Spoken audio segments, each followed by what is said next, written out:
tama pong biyahe namin. Tama, 4 ways. 50,848. Ayan. 4 ways po yan. 2.17. Isang 8 at saka isang 7,000. Jackpot na naman si Delica, baby. Ano masasabi mo, Delica? Laki na sa sahod mo. 28,000 ang sahod ni Delica, baby. 14 days. Quality. Makakabuhay na talaga ng family.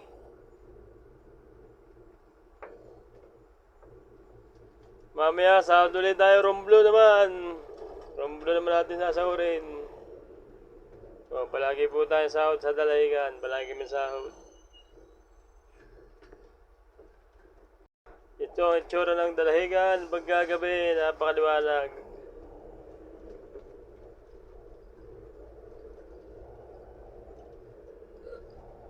Yan, walang barkong padaling. Mamaya pa ang barko.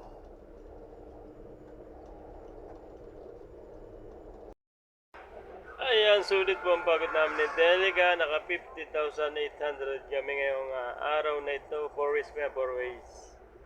Yan, nagsimula po kami ay 12:40 AM. Yan, alas 8:30 po kami gagrahe ngayong gabing ito. So, magagang grahe namin. At kada terminal ay pihit kami, pihit. Napakadaming pasayro sa Manila. Hindi po ubos-ubos sa mga bawi na bubuto. At magbabakasyon na din. Yan, long weekend po yan, butuhan. Sama na rin ng piyestahan.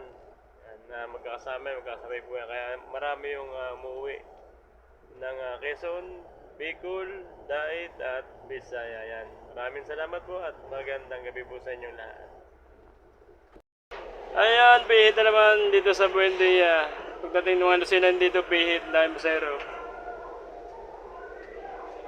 Ang lalabas sa pasero, yun o. Ayan, napakadami pasero. Pihit na naman kami, pihit o. Galing lang namin Dalahigan. Pihit na naman dito sa Buendia.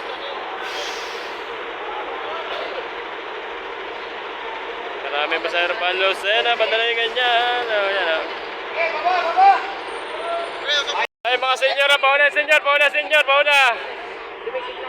Okay. Sakay na. Yung mga bagahe, maya pa, sandali lang ha, tao muna, tao. Okay.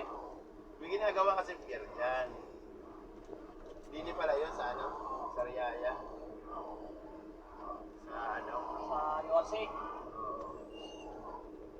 Balita ko dyan doon.